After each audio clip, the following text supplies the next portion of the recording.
Gilas Pilipinas kontra sa Qatar. Importanteng game nga ito para sa Gilas Pilipinas kung saan ang mananalo nga dito ay tuluyan ng makakapasok sa quarterfinals. Kung manalo man nga ang Gilas ay makakalaban nila ang Iran sa quarterfinals. Posible ding makatapat ng Gilas ang China kung manalo man sila kontra Iran. Kaya magiging mahirap ang mga susunod na laro ng Gilas kung makasurvive man sila sa game nila ngayon laban sa Qatar. Sa first quarter ng laro ay back-to-back basket agad para sa ating naturalized import na si Justin Brownlee. Pero agad din namang nakasagot ang Qatar sa dalawang sunod na 3-point basket courtesy of Ndoye at ang 15-year-old point guard ng Qatar na si Musa. Maganda nga ang simula ng opensa ng Gilas sa mga unang minuto ng quarter at unti-unti na ding umiinit sa labas si Calvin Optana sa kanyang back-to-back 3-point basket. Magandang ball movement nga ang pinakita ng Gilas sa kalagitnaan ng quarter na nagbunga ng isang and one play kay Brownlee at isang 3-point basket ng Optana. Unti-unti na nga lumulobo ang kalamangan ng Gilas sa mga huling minuto ng quarter. Nagparamdam na din sa labas si Arvin Tolentino at umabot na nga sa 20 points ang kalamangan ng Gilas. Masama naman ang pagkakabagsak ng isang Qatar player with 4 seconds remaining sa clock. Isang 3-point buzzer beater naman ang naipasok ni CJ Perez at the end of the first quarter. Natapos ang quarter sa score na 33-14, 19-point lead para sa Gilas. Sa second quarter ng laro ay medyo bumagal nga ang opensa ng Gilas sa mga unang minuto ng quarter. Solid pa rin nga ang pinapakitang depensa ng Gilas sa top scorer ng Qatar na si Ndoye. Unti-unti na din nagpaparamdam sa opensa si Japet Aguilar sa kalagitnaan ng quarter sa kanyang back-to-back basket.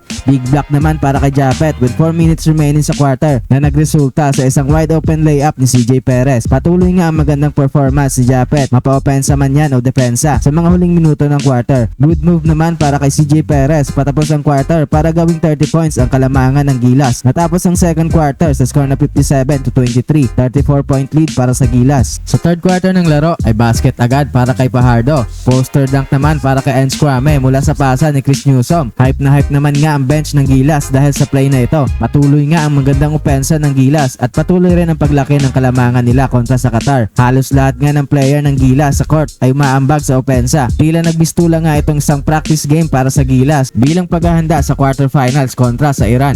Sa fourth quarter naman ng laro ay tila inaantay na lang nga ng Gilas na matapos ang laro dahil sa imposible nang makahabol ang Qatar sa Gilas. Kaya naman sa huli ay panalo ang Gilas at opisyal na nga silang pasok sa quarterfinals kung saan makakalaban nila ang Iran bukas.